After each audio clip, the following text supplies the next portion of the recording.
বাজারে এখন প্রচুর পরিমাণে পাওয়া যাচ্ছে। কিসের কথা বলছি সেটাই ভাবছো তো?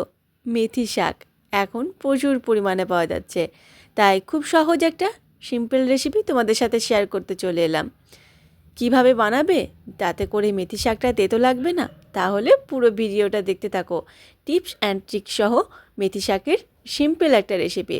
বিভিন্ন রকমভাবে মেথি শাক বানানো যায়, আর এই মেথি শাকটা ভাত বলো, রুটি, পরোটা সব কিছুর সাথেই পরিবেশন করা যায়। তো ভিডিওটা দেখতে থাকো আমি কিভাবে বানাই আজকের এই মেথি শাকের রেসিপিটা। আর এমনভাবে বানাবে যাতে করে তেতো লাগবে না। ফার্স্টেই মেথি শাকটাকে ভালো করে বেছে নিয়েছি দেখেছো, শুধুমাত্র পাতাটা নিয়েছি, উপরের দিকে কাণ্ডটা নিয়েছি, গোড়ার দিকটা একদমই নিইনি।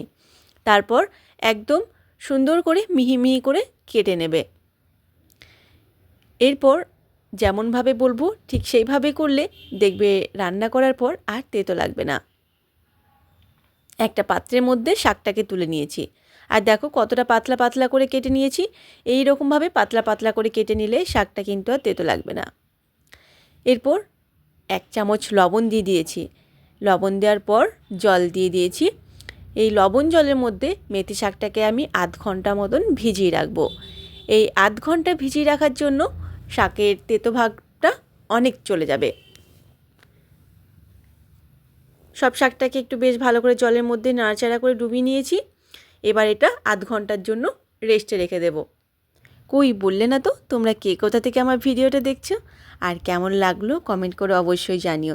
যদি ভালো লেগে থাকে তাহলে বন্ধুদের সাথে শেয়ার করো আর একটা লাইক করে দিও। কথা বলতে বলতে কিন্তু কড়াই বসিয়ে নিয়েছি। কড়াইয়ের মধ্যে সর্ষের তেলও দিয়ে নিয়েছি। ফোড়নের জন্য শুকনো লঙ্কা, কাঁচা লঙ্কা আর 1 চামচের মতন কালো জিরে নিয়েছি। যখন একটা মিষ্টি গন্ধ বেরিয়ে আসবে তখন কিছুটা পরিমাণ বেগুন দিয়ে নেবে, যেটা একদম ছোট্ট ছোট্ট টুকরো করে কেটে নেবে। ভাজতে ভাজতে বেগুনটা দেখো বেশ লাল হয়ে গেছে আর বেশ সিদ্ধ হয়ে গেছে। এরপর দিয়ে দিচ্ছি যে লবণ জলে ভিজে রেখেছিলাম শাকটা, সেই শাকটা। লবণ জলটা ফেলেও আমি আরও বেশ কয়েকবার জল পাল্টে ভালো করে ধুয়ে নিয়েছি। তারপর দিয়ে দিয়েছি স্বাদ মতন লবণ, অল্প কয়েক দানা চিনি, একটু হলুদের গুঁড়ো আর একটু জিরের গুঁড়ো। মশলাগুলোকে দিয়ে বেশ ভালো করে নাড়াচাড়া করে চাপা দিয়ে দিলাম। একদমই সময় লাগে না, খুব তাড়াতাড়ি হয়ে যায়।